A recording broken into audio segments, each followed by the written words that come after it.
우리 시대는 이렇게 혼돈하고 공허한 시대가 되어버렸는데, 기준이 사라지고 있는데, 이 충돌하는 그 시대를 살면서 우리가 어떻게 하면 옥합을 깨트릴 수 있을까?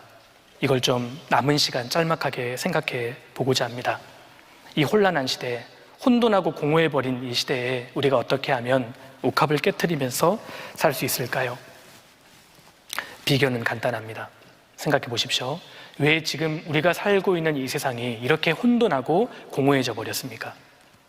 이유는 간단합니다. 하나님과 하나님 말씀을 버렸기 때문입니다. 결국은 말씀이 핵심입니다. 모든 혼란과 모든 불행의 근본은 하나님과 하나님의 말씀을 버린 것에 있습니다. 창세기 1장에 나오는 태초의 지구는 그야말로 혼돈하고 공허했잖아요.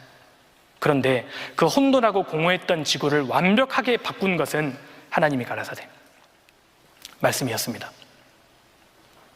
하나님이 가라사대 하나님 말씀이 내려올 때마다 빛과 어두움이 나누기 시작했고, 궁창 위의 물과 궁창 아래의 물이 나누어졌고, 육지와 바다가 구분이 되기 시작했습니다. 명확한 기준이 생겼고 질서가 잡혀갔다는 겁니다.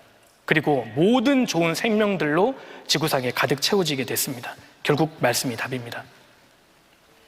세상이 이렇게 혼탁해지고 타락해버린 것도 결국 하나님 말씀을 버렸기 때문인 겁니다. 우리 예레미야 찾아보시겠습니다. 예레미야 8장입니다. 9절입니다. 9절. 지혜롭다 하는 자들은 수욕을 받으며 경황 중에 잡히리라. 보라, 그들이 나 여호와의 말을 버렸으니 그들에게 무슨 지혜가 있으랴. 이게 보십시오. 나 여호와의 말을 버렸으니 그들에게 무슨 지혜가 있으랴. 하나님의 말씀과 지혜는 연결되어 있습니다. 하나님 말씀을 어떻게 받느냐에 따라서 내면에 질서가 생길 수 있고 혼란이 생길 수 있는 겁니다. 내면이 부유해질 수도 있고 공허해질 수도 있다는 겁니다. 결국 하나님 말씀이 답입니다. 우리가 청년의 시기에 하나님 말씀이 얼마나 중요하고 하나님 말씀이 얼마나 높은 것인가에 대한 인식을 바로 가져야 합니다. 이것이 근본적인 해결책입니다. 시편 138편 넘겨보겠습니다. 2절, 이 말씀도 우리 같이 읽겠습니다.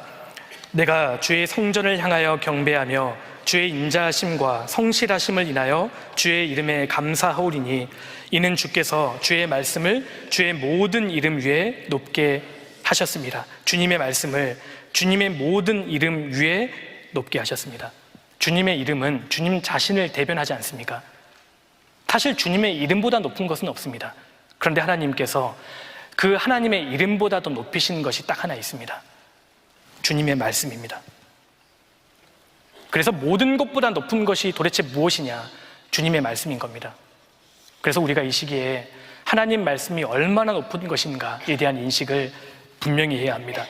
정말 하나님 말씀을 하나님 말씀으로 듣고 그 말씀을 두려워할 줄 알아야 한다는 겁니다. 마리아가 옥합을 깨트릴 수 있었던 것도 사실은 주님 말씀을 잘 들었기 때문입니다. 누가복음 10장 잘 아시는 말씀이지 않습니까? 마르다는 봉사하느라 분주하고 있었습니다. 마리아는 주님 발 아래 앉아서 주님 말씀에 집중했습니다. 그 결과 옥합은 마르다가 깨트린 게 아닙니다. 마리아가 깨트린 겁니다. 말씀의 힘으로 우리가 버틸 수 있는 겁니다. 역사가 그것을 증명합니다. 하나님 말씀을 버렸기 때문에 인간에게 놓인 것은 결국 혼란과 무질서, 공허였다는 겁니다. 아무것도 남지 않았습니다. 내 인생이 하나님 앞에 정말 충만해지기 위해서는, 정말 기준이 명확해지고 주님을 위해 힘있게 살기 위해서는 하나님 말씀이 정답입니다. 예수님께서 제자들에게 여러 차례 말씀하셨습니다. 자신이 고난을 받고 죽으실 것을 여러 차례 말씀하셨습니다. 그런데 제자들은 예수님이 예루살렘에 올라가시면 왕이 될 거라고 생각했지 않습니까? 참 그것도 이상합니다. 말씀을 많이 들었을 텐데 하나도 그 말씀이 깨달아지지 않았습니다. 근데 마리아는 아니었습니다. 예수님께서 예루살렘에 올라가시면 죽으실 것을 알고 있었습니다. 예수님께서 곧 죽으실 것 같은데 죽음을 앞둔 예수님께 내가 무엇을 해드릴 수 있을까? 어떻게 하면 주님 마음을 위로할 수 있고 주님을 기쁘시게 할 수 있을까? 마리아가 그것을 고민했을 겁니다. 왜냐하면 말씀을 잘 들었기 때문입니다. 우리 시대는 말씀이 흔한 시대입니다. 너무나 다양한 말씀을 언제든지 원하기만 하면 들을 수 있습니다. 동시에 말씀이 너무 빈곤한 시대이기도 합니다. 풍요 속의 빈곤이라는 말이 있지 않습니까? 말씀을 들을 기회가 많다 보니까 말씀을 치열하게 듣지 않습니다. 그 말씀을 기억하려고 노력하지 않는다는 겁니다. 하나님 말씀이 정답입니다. 혼돈과 공허를 벗어날 수 있는 가장 확실한 우선적인 방법은 하나님께로 돌아와서 하나님 말씀을 받는 겁니다.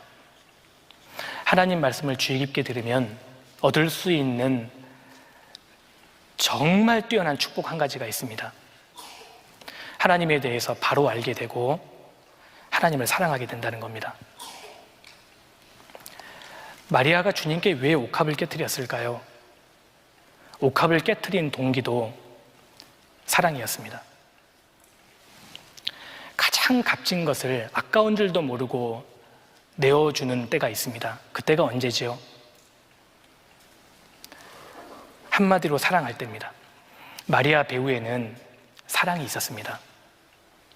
마리아는 하나님 말씀을 정말 주의 깊게 들었고 그래서 누구보다 주님을 가장 사랑했습니다. 마리아 마음속 깊은 곳에는 사랑의 불덩이가 있었다는 겁니다. 사랑했기 때문에 주님께 옥합을 깨어 바쳤습니다. 누가복음 7장을 넘겨보시겠습니다. 누가복음 7장입니다. 47절 같이 읽겠습니다. 이러므로 내가 내게 말하노니 저의 많은 죄가 사하여졌도다. 이는 저의 사랑함이 많음이라. 사함을 받은 일이 적은 자는 적게 사랑하느니라. 이에 여자에게 이르시되 내 죄사함을 얻었느니라 하시니, 이 내용은 7장 36절부터 50절까지 한 단락입니다. 예수님께서 바리새인 시몬의 집에서 식사 초대를 받으셨습니다. 바리새인 집에 들어가서 예수님께서 식사를 대접받고 계셨는데 그 마을에 죄 많은 한 여인이 따라 들어왔습니다. 그녀가 계속 울면서 그 눈물로 예수님 발을 씻기고 머리털로 예수님 발을 닦고 그 발에 입을 맞추고 향유를 부어드렸습니다. 이 여인은 마리아가 물론 아닙니다. 다른 사건을 이야기하고 있습니다. 그 모습을 보고 바리새인 시몬이 속으로 생각했습니다.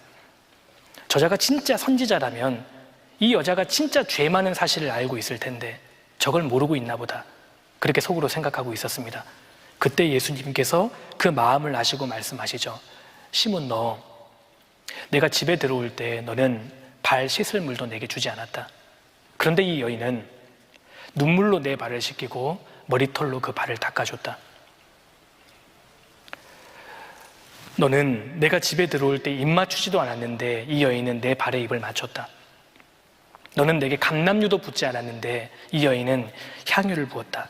그렇게 말씀하시면서 47절에 이렇게 말씀하시는 겁니다. 이러므로 내가 내게 말하노니 저의 많은 죄가 사하여졌도다. 이는 저의 사랑함이 많음이라. 이 순서를 오해하시면 안 됩니다. 이런 일을 했기 때문에 죄사함 받았다는 뜻이 아니죠. 이 죄 많은 여인은 주님께 죄 용서함을 받았고 그래서 주님을 가장 사랑하게 된 겁니다. 그래서 이 행동을 했다는 겁니다. 그녀가 눈물로 예수님 발을 씻기고 머리털로 예수님 발을 닦고 예수님 발에 입을 맞추고 가장 귀한 옥합을 깨트릴 수 있었던 것은 주님을 구세주로 영접했기 때문이고 더 나아가서는 주님을 가장 사랑했기 때문입니다. 이는 저의 사랑함이 많음이라. 주님을 사랑하면 사랑할수록 옥합을 깨트릴 수 있습니다. 그러니까 마리아도 주님을 사랑했기 때문에 옥합을 깨트려 부었던 겁니다. 사랑은 참 신기합니다. 사랑이라는 것은 내가 가지고 있는 모든 것을 다 주었다 할지라도 그것이 아무것도 아니었구나 라는 생각을 하게 하는 특징이 있습니다. 다시 말씀드려 볼게요. 내가 가진 모든 것을 다 부었다 할지라도 지나고 나면 그게 진짜 아무것도 아니었구나 라는 생각을 하게 하는 특징을 갖고 있다는 겁니다. 사랑에는 값을 따지기를 원치 아니하는 무모함이 항상 따라다닙니다. 내가 사랑하는 대상을 위해서 무언가를 주고 모든 것을 다 바쳤다 할지라도 값을 따지지 않습니다. 하나도 아깝지 않는 겁니다. 그것이 사랑이 가진 특징입니다. 마리아가 그러했습니다. 마리아는 주님 가장 가까이에서 말씀을 들은 사람이고 예수님이 왜 자기를 찾아오셨는지를 알았습니다. 자기를 위해서 죽기에 오셨다는 것을 알았습니다. 그리고 지금 그 주님이 자기를 위해 죽으러 가시는 겁니다. 그러니까 예수님을 향한 그 사랑이 복받쳐 오르기 시작했고, 그러니 주님께 무엇인들 아깝겠어요? 옥합이 아깝겠어요?